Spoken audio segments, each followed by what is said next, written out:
Padre Celestial, gracias por este lindo día que nos has regalado de vida. Es un Gracias. día para celebrar, para adorar, Amén. para reconocer que toda cosa buena viene de ti. Así es, Y ahora, Señor. Señor, comenzamos un curso. Te necesitamos profundamente. Tú eres el que revela tus deseos para nosotros. Tú eres, Señor, el que tiene planes para cada uno de nosotros. Y tú, Señor, por favor, guíanos en este aprendizaje, en la aplicación, en todo lo que queremos hacer, porque necesitamos, Señor, conocer la vida en abundancia que tú prometiste a través de tu Hijo. Por Amén. eso oramos en el poder de tu Hijo Jesús. Amén. Amén. Sean todos muy bienvenidos a este curso de prosperidad y voy a levantar una presentación para que nos vaya guiando. Cada vez que ustedes tengan algo que comentar, alguna pregunta, por favor, siéntanse en libertad de hacerla, pero antes de hacerla, levanten la manito para que entonces no se interrumpa la comunicación. Y si ustedes sienten que hay eh, ruido en el lugar donde ustedes están, es mejor que mantengan su sesión en silencio. Así no interfiere, pero claramente la pueden desmutear cada vez que quieran participar, por supuesto. Si no, igual no les escucharíamos nada. Ok, discipulado, prosperidad. Hoy día vamos con la introducción. Todos tienen que tener su libro. Todavía estamos en esta transición. Los que han comprado el libro en el extranjero tienen la versión final, que es la que está en Amazon, y es básicamente la misma que la antigua que ustedes tienen y que en este minuto no veo aquí en mi escritorio. Así, aquí está. Y esta versión, que es la que hemos usado por tanto tiempo, es la versión en formato carta, de tamaño carta. Y tiene básicamente el mismo contenido que el que está en Amazon. Así que no hay mucho que decir. Una cosa particular de este discipulado es que no tiene preguntas al final. Así que va a ser, entre comillas, más liviano. Pero no empiecen a celebrar todavía porque en un rato más les voy a contar cómo hacer el curso. Am, Partimos con una pregunta. Cuando hablamos de prosperidad, muchas personas piensan en dinero. Creo que es natural. De hecho, tiene una relación directa, prosperar con el aspecto monetario, al menos en nuestra cultura, en nuestra sociedad. Pero yo quisiera que lo entendiéramos de una forma un poquito más amplia con este concepto que manejamos también, que es felicidad. Pero mientras prosperidad a veces es más fácil de definir en términos de cosas monetarias, ¿verdad? O de progreso, de crecimiento, cosas así. La felicidad es un poquito más difícil de definir. Entonces quisiera pedirles que con toda honestidad pudieran decir rápidamente, el que quiera participar, no es obligatorio, ¿qué entiende por felicidad? Si leyeron la introducción, ya tienen algunas cosas en qué pensar, pero algo personal. Quien quiera participar, adelante. Bueno, tomado de la introducción, hablaba que la palabra felicidad, si bien es cierto, se transforma en algo un poquito más difícil de definir, es debido al ángulo de visión de la persona. Eh, y es verdad que prosperidad también, a pesar que puede ser más simplista en la definición, producto de que estamos cargando esa palabra más al aspecto material, no necesariamente se refiere a lo material. Entonces también tiene su dificultad de definirlo. Correcto. Entonces, para este curso vamos a usar como sinónimo felicidad, prosperidad y abundancia. Abundancia. Cuando el Señor nos dijo que nos quería dar una vida y vida en abundancia, Ujú. Él se estaba refiriendo a los mismos conceptos que estamos manejando acá, como felicidad o prosperidad. Incluso más se podría asimilar esto al gran concepto judío de shalom. de paz, mm, que es lo que un judío le deseaba a otra persona. No es solamente que tuviera tranquilidad cuando le decía shalom, sino que tuviera una vida integral, eh, de prosperidad, de abundancia, de tener las necesidades cubiertas, de salud, de una buena familia, de una vida larga. Todo eso se entendía con el famoso saludo shalom. Pero yendo un poco más despacio, vamos a leer este párrafo que está acá. La palabra felicidad es difícil de definir porque depende del ángulo desde donde se mire. Para algunos la felicidad se percibe solo después de alcanzar una serie de cosas que para otros resultan simplemente superfluas. O sea, si para alguien es súper importante llegar a tener un vehículo, un auto, para un millonario eso es ridículo, eso es pan de cada día nomás. claro. Diga entonces, ¿quién tiene la razón al pensar de esa manera? Para muchos, la felicidad tiene que ver con lograr ciertas satisfacciones, dando por descontado que las necesidades básicas de la vida están cubiertas. O sea, hay gente que no piensa en si va a poder desayunar el día de mañana. No, lo que está pensando es para dónde va a ir de vacaciones. Entonces, si no logra salir de vacaciones, se sienten infelices, mientras que otros se sienten felices con poder desayunar y darle comida a los hijos. Entonces son ángulos muy diferentes. Para otros, ¿no es cierto?, la lucha consiste simplemente en lograr suplir esas necesidades básicas. ¿Cómo comparar entonces lo que las personas llaman felicidad? Ujú, Y continuando con este dilema, si ustedes quieren, la felicidad también tiene mucho que ver con las relaciones afectivas, ujú, porque nosotros no fuimos hechos para vivir solos. Fuimos hechos gregarios, es la manera en que Dios nos hizo. Entonces, el ser humano a veces quiere estar solo, pero no por mucho tiempo. Nos sentimos infelices naturalmente, por naturaleza, cuando estamos mucho tiempo solos. Sin embargo, como dice este párrafo que tienen ustedes al frente, el ámbito de las relaciones afectivas es también un arma de doble filo en relación con la felicidad y el dolor. A los seres humanos nos gusta sentirnos parte de algo, de un grupo o una familia, por ejemplo. Pero paradójicamente, mientras más personas amemos, más posibilidades tendremos de sufrir. Claro, porque si me caso, ya no soy solo yo, sino que es mi esposa y yo. Y entonces, si le pasa algo a mi señora, bueno, me va a doler. Y si además me casé mal y mi señora es, la relación con mi señora es compleja, bueno, uno empieza con el dicho, ¿no es cierto? Mejor solo que mal acompañado. Pero eso es muy pasajero porque una vez que uno queda solo, es como que no aprendiera, vuelve a querer estar acompañado y es una cosa extraña. Por otro lado, después vienen los hijos.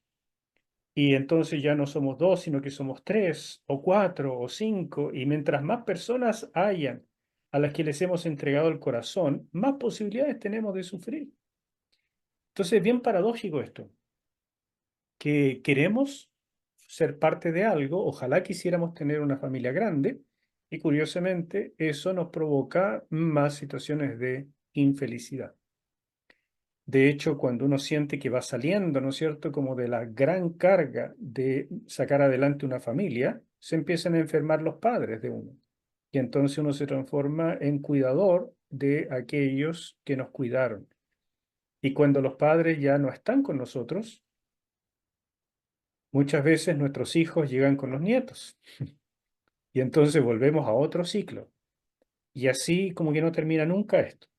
Y hay que acostumbrarse a que la vida es pasar de una relación afectiva a otra e ir amontonando muchas, y todo eso tiene el componente de felicidad y también de infelicidad. Por eso queremos preguntarnos juntos qué piensa Dios acerca de la felicidad. Y les recuerdo, felicidad ahora como sinónimo de prosperidad o de abundancia. ¿Qué es lo que Dios piensa? Porque todo lo que nosotros podamos decir es opinión. Y van a haber distintas opiniones, como dijimos, van a haber distintos ángulos también, dependiendo de cada uno. Por eso tenemos que preguntarle al autor de la vida, al autor de este mundo, al creador de la felicidad, de la prosperidad y de la abundancia en última instancia. Y ese es nuestro Señor. Todos estos aspectos y muchos otros hacen difícil definir la felicidad. Tal vez la mayoría estaría de acuerdo en decir que la felicidad, por lo menos, incluye la ausencia de sufrimiento. Qué interesante eso, ¿no es cierto? Porque es casi evidente. ¿Quién podría sentirse contento y sufrir al mismo tiempo? Sin embargo, aún eso es discutible. En definitiva, opiniones hay muchas. Pero fíjense que el apóstol Pablo dijo que los sufrimientos que él llevaba consigo por servir a Cristo eran parte de un proceso de completar los sufrimientos de Cristo. Y él lo hacía gustoso. Él decía que las marcas de un apóstol eran bien particulares y se refería fundamentalmente a la cantidad de sufrimientos, que había sido azotado, que había estado eh, como náufrago, que lo habían puesto en la cárcel, etcétera, etcétera. O sea, la vida de Pablo era tremendamente sufrida. Cuando el Señor Jesús rescató a Pablo y lo llamó, a Ananías le dijo, yo le voy a mostrar a este hombre lo que realmente significa sufrir por mi nombre. A partir de eso, una corriente importante del cristianismo que se desarrolló en la Iglesia Católica comenzó a definir que el cristianismo en realidad tenía como virtud máxima el sufrimiento, el aguante, la resignación. Y eso yo creo que es una terrible desformación del cristianismo, pero tengo que reconocer que es altamente difundido por el catolicismo. El catolicismo tiene una especie de mirada muy positiva hacia la pobreza, el dolor y la necesidad, como si eso fuera algo especialmente bendecido por Dios y que va a tener una recompensa especial de parte de Dios. Y creo que hay un mal entendimiento en eso, que es lo que vamos a tener que aclarar a través de este libro. No obstante, claro, nuestro Señor Jesús se encarnó y desde ese momento Él dejó la, digamos, felicidad absoluta que tenía junto al Padre en las regiones celestes. Él se volvió pobre y hasta dice, se hizo pobre para que por su pobreza nosotros fuésemos enriquecidos. Entonces, hay mucho que conocer acerca de lo que Dios piensa de la felicidad y de lo que Él hace para nuestra felicidad. Ya ese versículo que les acabo de citar, que Jesús se hizo pobre para que nosotros por su pobreza fuésemos prosperados, enriquecidos. Eso ya nos tiene que hablar poderosamente, porque Dios quiere hacer cosas por nosotros. Pero entonces, ¿qué piensa Dios acerca de este tema? ¿Cómo desea Él que vivan sus hijos? ¿Acaso envió a su Hijo Jesús para darnos un ejemplo de cómo sufrir, de cómo aguantar las dificultades de esta vida hasta que un día nos llame a su presencia y nos consuele eternamente? ¿Es esa habilidad para resignarnos la esencia del cristianismo? Estas son preguntas válidas, porque les aseguro que nuestra Latinoamérica, que tiene una herencia católica extraordinariamente fuerte, eh, esto está metido en nuestra conciencia colectiva. Ustedes, por ejemplo, van a un culto evangélico y yo les aseguro que si el pastor dice delante, la paz sean con ustedes, y lo dice así como cura, la gente le va a contestar casi automáticamente y con tu espíritu, porque la misa católica está metida en el corazón de mucha gente. Si el pastor hace de chiste que va a comenzar a predicar y se persigna, la gente se va a persignar automáticamente, porque está metido eso en nuestra conciencia colectiva. Y con eso quiero mostrarles que nosotros seguimos arrastrando mucho del catolicismo tradicional. Y ese catolicismo, déjenme decirle, incluye el sufrimiento, la resignación como virtudes de la forma de ser de un cristiano. No como algo contra lo que hay que luchar, sino algo que es muy valioso en nuestra vida. Ahora, no me malentiendan, las pruebas que Dios permite tienen su propósito, tenemos que aprender a vivirlas y sacarle lo mejor, etcétera, etcétera. No es que solamente podemos y debemos ser felices en esta vida, no, es una vida que el mismo Señor Jesús dijo, en este mundo tendréis aflicción, pero él dijo, yo he vencido, así que hay algo más que las aflicciones. De manera que hay tela que cortar en esto y va a ser muy interesante que cada uno se analice también mientras vamos aprendiendo en cuanto de esta forma de pensar casi medieval está todavía metida en su corazón. ¿Mm? ¿Cuánta sospecha le da, por ejemplo, a usted que un cristiano prospere o se vuelva rico? Uno dice, bueno, algún pecado tendrá, porque si fuera un buen cristiano no podría ser muy millonario. ¿Me explico? Es una sospecha que nos da a todos. Viene a una iglesia pobre, ¿no es cierto? Una persona en un Mercedes-Benz y la gente dice, ah, bueno, algo será, pues debe ser un traficante. No puede ser un cristiano común. Y ahora, si el pastor llega a la iglesia en un BMW, entonces ya no hay el acabose, porque evidentemente ese pastor es de la prosperidad, algo está haciendo, le está sacando la plata a las ovejas y todo. Hace poco me operé y el médico que me operó me preguntó qué hacía yo. Yo le dije, yo soy pastor evangélico y me dijo, ah, está bueno el negocio para ustedes últimamente, ¿eh? Y yo lo miré y dije, a ver, ¿a qué se refiere? ¿Qué negocio? Y él se volvió así un poco como que la había embarrado. Y dijo, no, no, que les está yendo bien, que está creciendo la iglesia evangélica. Ah, bueno, ya le... Pero, pero él lo dijo clarito, como la verdad el mundo piensa, que nosotros los pastores trasquilamos a las ovejas y nos quedamos con la plata, ¿verdad? Entonces, eso es la herencia del famoso Evangelio de la Prosperidad, del cual también vamos a conversar en algunas sesiones. Si alguien quiere preguntar algo, por favor hágalo. Solo levanta la manito, ¿ya? La Biblia es clara al decir que la voluntad de Dios es que vivamos en felicidad, en abundancia, en prosperidad. ¿Les suena raro esto? Pero les aseguro que eso es lo que realmente dice la Biblia. No es uno que otro versículo aislado, no, está en Antiguo y Nuevo Testamento a cada rato. Así que termino de leer este párrafo, Luchito, y veo tu mano, te dejo el espacio, ¿ya?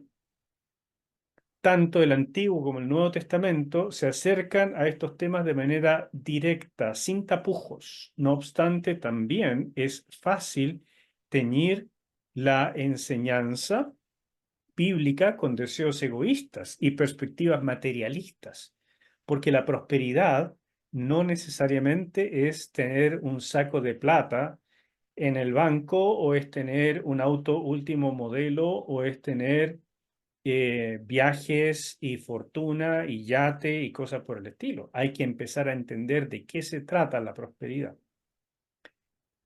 De ahí la necesidad de estudiar este asunto para comprender la revelación bíblica y separarlo de ideas equivocadas tan difundidas hoy en día.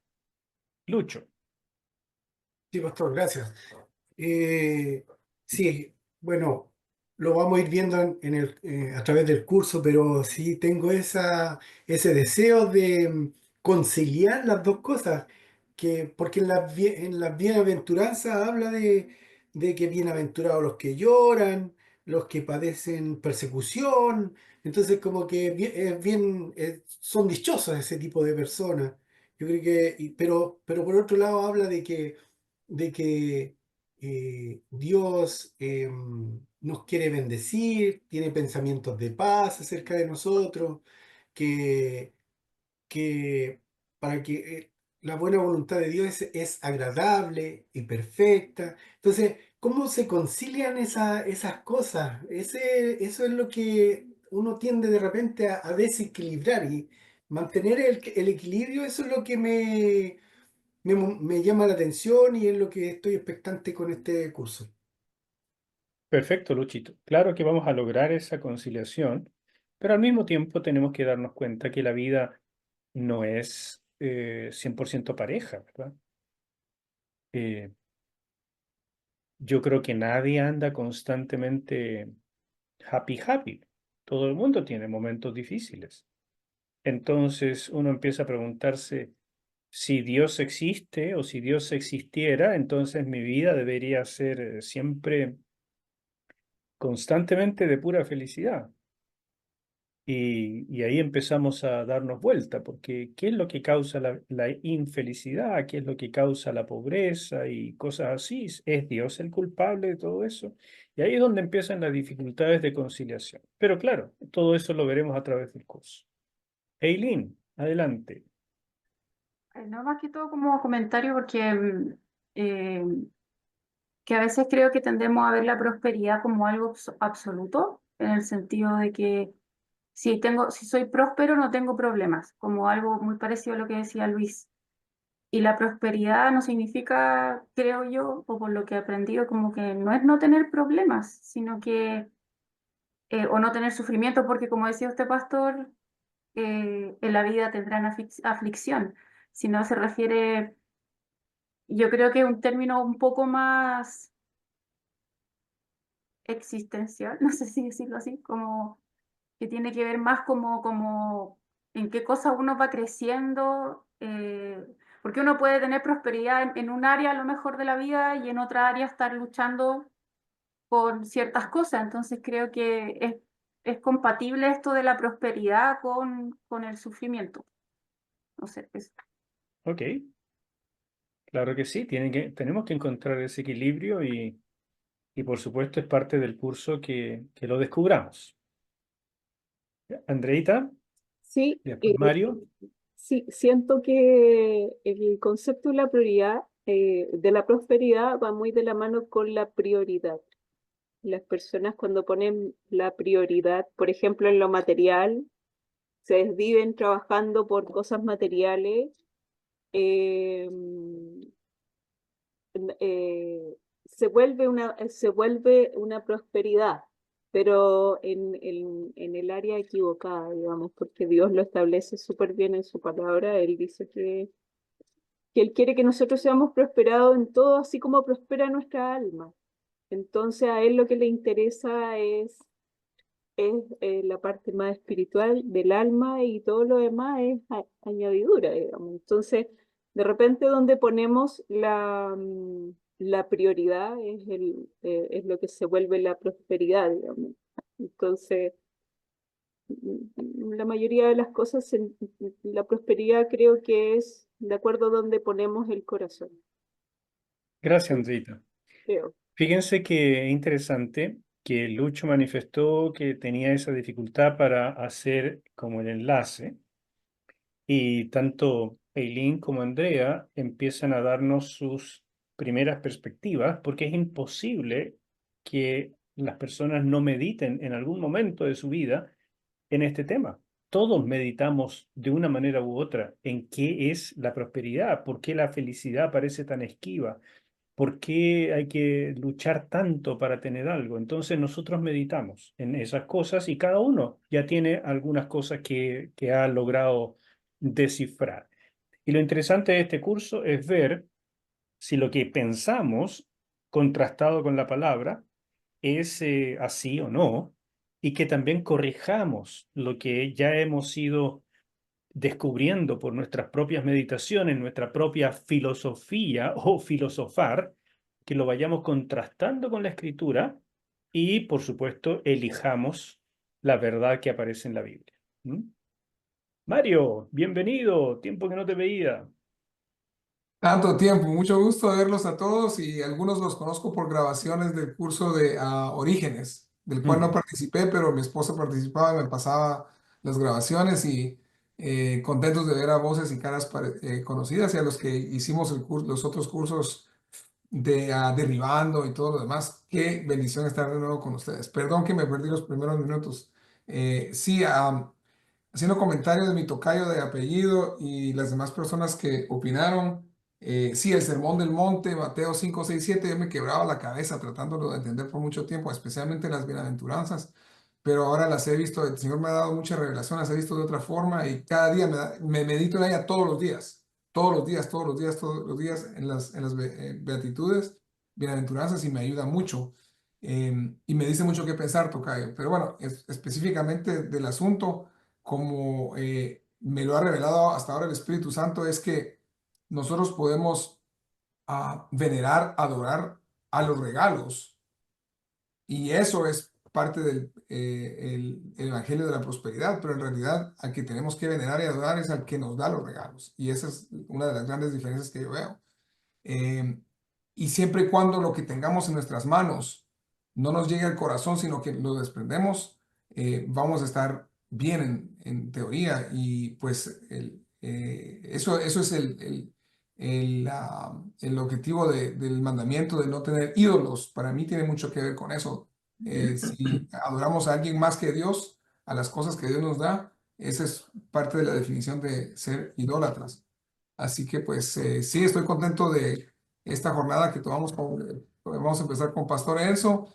El año pasado fue de mucho crecimiento espiritual para mí en todos los aspectos.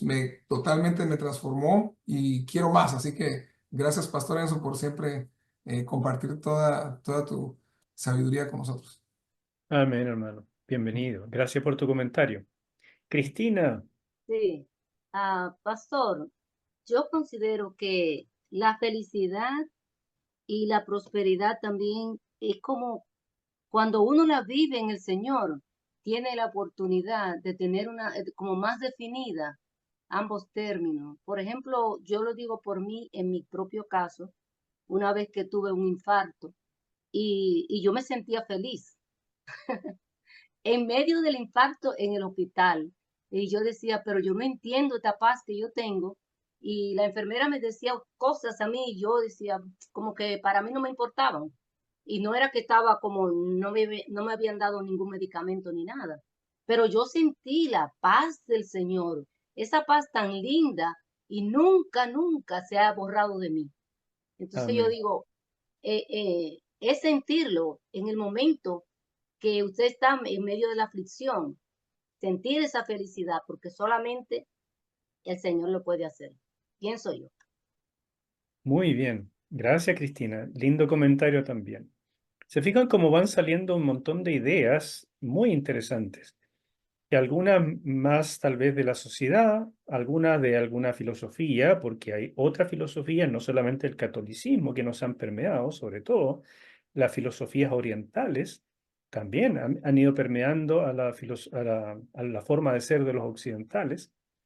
Y lo bíblico también, de una manera u otra. Entonces, lo lindo de este curso va a ser ir descubriendo aquello que realmente dice la palabra y contrastarlo con lo que hemos ido creyendo. ¿Cuál es la meta de este curso? Em, Todo esto está en la introducción que ustedes tienen que leer. Yo lo ordené tal vez un poco diferente, algunas palabras las cambié, pero básicamente es la idea para recordarles cómo va a funcionar este curso, ¿no es cierto? Nuestro pasaje lema será el deseo de Dios expresado por el apóstol Juan a su amigo Gallo. Y le dice en Tercera de Juan, capítulo 1, versículo 2, Tercera de Juan solo tiene un capítulo, pero se coloca así. Dice, amado, yo deseo que tú seas prosperado en todas las cosas y que tengas salud, así como prospera tu alma. Ese va a ser nuestro versículo lema, especialmente por la palabra cómo. En primer lugar, ¿no es cierto? Le dice, amado, yo deseo que seas prosperado en todo. Ah, qué interesante. Es como palabras de buena crianza, un buen deseo. Después especifica un poco más. Y que tengas salud. Ajá, ¿no es cierto? Se parece casi a un brindis. Salud y pesetas, dicen los españoles. Entonces, teniendo salud y teniendo plata, uno tiene todo lo que necesita en la vida. No. el apóstol profundiza un poco más y dice así como. Eso significa en la proporción de, en la medida de, que prospera tu alma. En otras palabras, Dios sí desea nuestra prosperidad material, de salud, de los bienes, de las relaciones familiares, de las amistades, del ambiente del trabajo, etcétera, etcétera. Dios sí desea nuestra felicidad, pero eso solo va a ocurrir en la medida, en la justa medida de la prosperidad del alma. Y por eso va a ser tan importante que entendamos qué piensa Dios acerca de un alma próspera. ¿Qué es un alma que prospera? Cuando entendamos eso, en esa medida va a ir prosperando lo demás. Andrea lo dijo como que lo demás son añadiduras. Sí, hasta cierto punto sí, pero hay cosas que no son añadiduras, como por ejemplo las relaciones en la familia. Son tan vitales para nosotros que no es simplemente como si voy a comer pan con mantequilla o pan solo. No, no es tan sencillo como eso. Es la esencia de la vida. Porque somos personas con cuerpo, con necesidades, somos personas con amor, con necesidad imperiosa de amor. Por lo tanto, algunas cosas no son simplemente añadiduras, son vitales para poder existir. Pero el Señor las coloca como, yo quiero darte eso. Eso debiera ser la forma normal de vivir y los problemas y las otras cosas son las excepciones. Pero las vas a tener en la medida proporcional de cómo ayudas en la prosperidad de tu alma. Este es el versículo lema para nosotros. ¿Ok? Algunas personas han dado vuelta a esto y llegan a decir cosas como, estoy bien, pero ya se me va a pasar, porque estar mal es la pauta. Entonces, como que vivo de mal en peor y de pronto unos chispazos de felicidad. No, la vida que Dios quiere para sus hijos es una felicidad permanente, entendida como Dios la entiende, no como el mundo la entiende. Y esa felicidad permanente va a ser en la justa medida de la prosperidad del alma y comprendida por un alma próspera.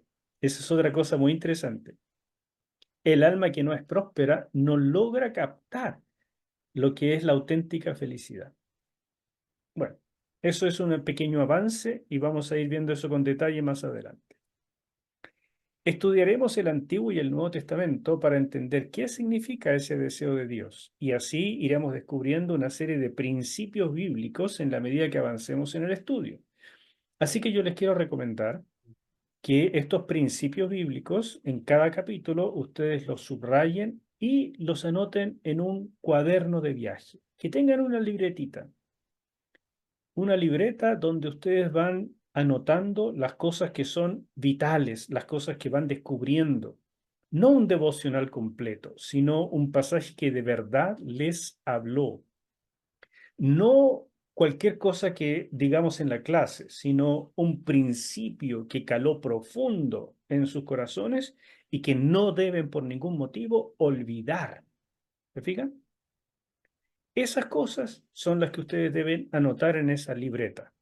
Ustedes pueden anotar, por ejemplo, Tercera de Juan, capítulo 1, verso 2, este versículo lema. Pero creo que más importante que eso sería anotar el entendimiento de este versículo, que es, Dios desea mi prosperidad, pero en la justa medida de la prosperidad del alma. Entonces, ustedes tienen que ser sabios en cómo van extrayendo los principios para que después oren sobre eso y los pongan en práctica.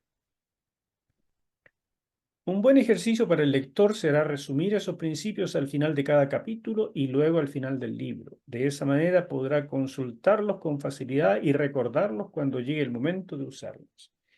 Eso para mí fue muy importante. De hecho, los principios bíblicos los descubrí antes de escribir el libro.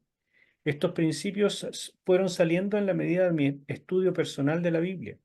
Y al ir entendiendo que hay cosas tan valiosas, dije, creo que será bueno hacer de esto una serie de mensajes para mi iglesia. y después de hacer esta serie de mensajes donde los principios son expuestos en su contexto, dije, creo que esto es tan importante que mejor lo hago libro. Así fue el proceso. Por lo tanto, yo les pido que hagan a la inversa.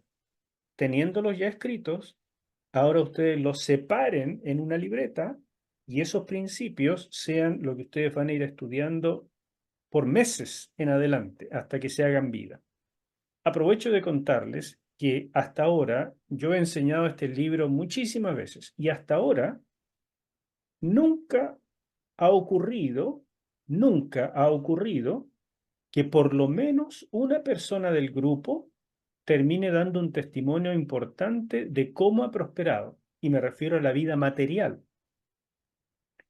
Hay personas en cursos que encuentran trabajo después de haber estado meses, incluso un año sin trabajo, y después de hacer este curso, por esas coincidencias de Dios, encuentran el trabajo. Otros son contratados en un mejor trabajo. Otros reciben un premio, un bono. Otros adquieren salud. Otros restauran las relaciones familiares. O sea, casi todo el mundo que hace este curso por obra del Señor prospera en alguna forma. Y eso les pido que lo usen como parámetro de comparación. Ustedes tienen que ser claros en cómo están hoy y ser claros en cómo van a estar cuando terminen este curso. Se necesita fe, mis hermanos, para que las cosas de Dios se puedan vivir. No van a lograrlo por fuerza de voluntad, no van a lograrlo por sus propios medios. Necesitan que el Señor haga cosas milagrosas, porque la prosperidad de la que estamos hablando no es ir y endeudarse por 20 años para comprar el vehículo de mis sueños. No, eso no es prosperidad. Eso es ser más bien un bobo que se endeuda con el sistema y después la va a sufrir. No se puede vivir el presente a costa del futuro. Pero entender lo que Dios nos va a enseñar y ponerlo en práctica requiere fe. Hay personas que necesitan estudiar acerca de la fe antes de hacer este curso y lo recomiendo. Hay un libro especial que se llama La fe es más preciosa que el oro, que también está en Amazon, y yo les recomiendo que lo lean como lectura personal. Y en algún minuto haremos un curso sobre ese tema también y lo van a poder usar. Pero mientras tanto, anímense, son 17 capítulos diseñados para crecer en la fe. Y les digo también que los principios que aprendamos aquí están estrechamente relacionados con la sanidad de nuestros cuerpos, ya que el Señor quiere nuestra salud y nuestra abundancia, así como prospera nuestra alma. Entonces, una cosa que me fascinó de este estudio es que los mismos principios que se usan para la prosperidad general de la vida sirven para aplicarlos por medio de la fe cuando uno quiere sanar de una enfermedad. Así que les animo a conocer estos principios y empezar a aplicarlos en todos los aspectos de su vida. Ok, Todo bien. vamos a ir terminando, nos queda poquito y después dejamos un rato más para conversar. Porque acuérdense, esta es la introducción solamente. Como les dije, esto salió primero en mensajes. Este libro surgió como fruto de una serie de mensajes predicados en la Iglesia Presencia de Dios ya hace mucho tiempo, la verdad, creo que fue por ahí por el año 2000, tal vez 2001. Y dichos mensajes fueron de bendición en su tiempo y muchas personas disfrutaron de las enseñanzas, las pusieron en práctica y cosas cambiaron en sus vidas. Pienso que estos temas son tan importantes que todo cristiano debiera alguna vez ser instruido en ellos, por lo cual decidí ponerlo por escrito. Como les dije, el libro salió después de los mensajes, pero creo que ambos tienen su valor, por eso les mandé los mensajes también. Todos deben haberlos descargado del link que mandé al grupo, y si no los tienen, bueno, me los piden. Pero es importante ver las dos cosas, tanto el libro como los mensajes. Otra cosa re importante e interesante, porque hoy en día lamentablemente hace nata, es este famoso Evangelio de la Prosperidad. El contenido de esta obra, me refiero al libro, constituye también una reacción contra el excesivo énfasis y hasta abuso que se ha hecho en relación con el tema de la prosperidad en muchos círculos evangélicos. Es un tema fundamental y la Escritura tiene mucho que decirnos, pero también es un tema bastante maltratado. A mi iglesia han llegado personas que están en este tipo de congregaciones y le digo que la pauta absoluta, no de vez en cuando, absoluta, es que todos llegan maltratados, empobrecidos, endeudados por las exigencias de los líderes de estas iglesias. Entonces yo no las llamaría iglesias, son simplemente sectas, tampoco los llamaría pastores, son abusadores del pueblo de Dios, de la credulidad, de la ingenuidad y de la ignorancia del pueblo de Dios. Así es que si ustedes conocen este tipo de cosas, y seguro que lo conocen, porque son iglesias grandes en general, porque manejan mucho dinero y por lo tanto están en la televisión y es muy fácil engancharse con ellos, por lo general son predicadores muy motivadores y con una muy buena presencia y capacidad de exponer lo que quieren exponer, pero usan la Biblia de manera espantosa, la abusan en muchos sentidos y mienten radicalmente. Solo para decirles algo, porque lo iremos estudiando. ¿Cómo es posible que uno de los caballitos de batalla de la Reforma Protestante fuera que la salvación es por gracia? Y en estas iglesias dicen, sí, la salvación es por gracia, venga y recíbala. Pero ahora, si usted quiere una sanidad o usted quiere prosperar, no, ahí ya no es por gracia, es por mérito. Usted tiene que dar una ofrenda y significativa, porque no me venga con $10, $20. No, tiene que ser de 100 para arriba, ¿no es cierto? Y mucho más. O sea, ¿quién es el dador de 100? ¿Quién es el dador de 1000? ¿Quién es el dador de 10.000? Y estoy hablando en dólares, ¿verdad? Porque más fácil, en nuestro país sería de millones y millones. Y eso mismo dicen estos predicadores. Entonces, hermanos míos, ¿cómo es que la gente no se da cuenta que hay una transformación de la gracia en mérito en cosa de 2 segundos? Y parece que Dios ahora cambió. Y para poder lograr algo de Él, ya no basta pedirle y creer cómo se recibe la salvación, sino que hay que forzarlo con una ofrenda que lo impresione. Hay algo muy raro en todo esto, ¿no es cierto? Entonces, tengan en cuenta. Por eso este libro comienza con un marcado énfasis en la prosperidad del alma. Ahí empieza todo. Y a decir verdad, eso es lo único que nos llevaremos a las moradas eternas. Sin embargo, también es cierto que Dios quiere la abundancia de su pueblo y nos ha dejado maravillosas enseñanzas y promesas para que por medio de la fe podamos alcanzar la calidad de vida auténticamente próspera. Por eso estudiaremos también hacia el final del libro los temas relacionados con la vida material, así como los mandamientos de diezmar y ofrendar. Nuestro énfasis comienza en el alma, pero esto debe abarcar en última instancia todas las áreas de la vida. ¿Se entiende esto? Así es que la pobreza la vemos como algo dañino. Si Dios nos permite pobreza en un minuto de la vida, amén. Sacamos las enseñanzas, le damos gracias al Señor por tener para comer y para tener donde dormir. Le damos gracias, somos agradecidos, pero no lo vemos como la bendición de Dios para el resto de nuestra vida. No, porque Dios quiere para nosotros abundancia, pero no va a venir sin que primero prospere el alma. Y así vamos terminando. Esta es la última lámina donde hablamos del método de estudio, cómo haremos este curso, y después les dejo espacio para preguntas o comentarios. En primer lugar, mis hermanos, ustedes tienen que tener su libro, por supuesto, y al inicio de cada capítulo hay un versículo para memorizar. Así como hoy día ya memorizamos tercera de Juan 1:2, ¿no es cierto? Espero que lo hayan memorizado. Así vamos a ir memorizando otros versículos que son vitales en este aspecto, en este curso. 2, tienen que leer el capítulo correspondiente para la clase con mucha atención. Y les digo esto porque no hay preguntas que contestar. Entonces la atención la tienen que poner ustedes. En la versión antigua, esta que tengo aquí en las manos y que es la versión de formato tamaño carta, había a través del capítulo una serie de espacios para llenar.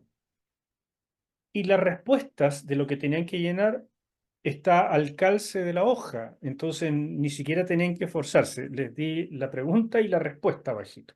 Y la idea era, por supuesto, y sigue siendo, si ustedes tienen este libro, la versión antigua, tratar de contestar con un lápiz de mina tal vez, sin leer la respuesta y después comparar. Para los que tienen el libro de Amazon, ya no están ni las preguntas ni las respuestas abajo, porque es un libro de lectura. Entonces basta con que lo lean, lo mediten y lo analicen.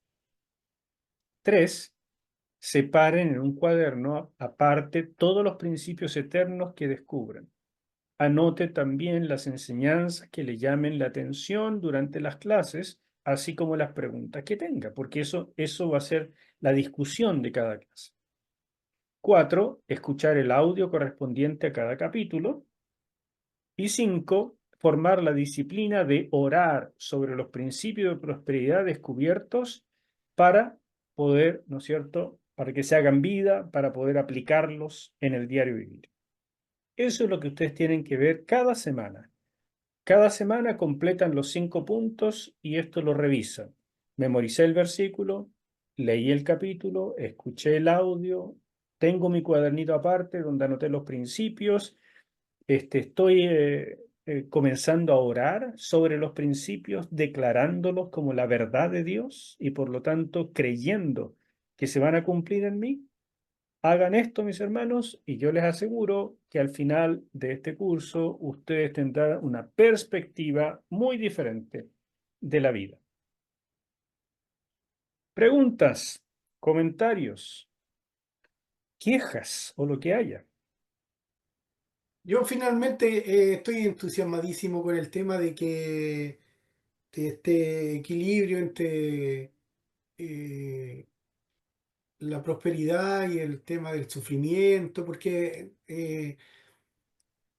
alrededor escucho mucho eso de que cuando que la vida cristiana es sufrida, de que entonces yo pienso distinto, pues yo pienso que no, pues es al revés, que la vida cristiana es de una vida abundante, y que de repente en ocasiones vamos a tener pruebas porque la fe tiene que ser probada, pero, pero también esto me va a ayudar, este curso, a tener más base bíblica y fundamentos para también compartir a ese tipo de gente que es muy pesimista, por ponerle algún nombre en cuanto al Evangelio.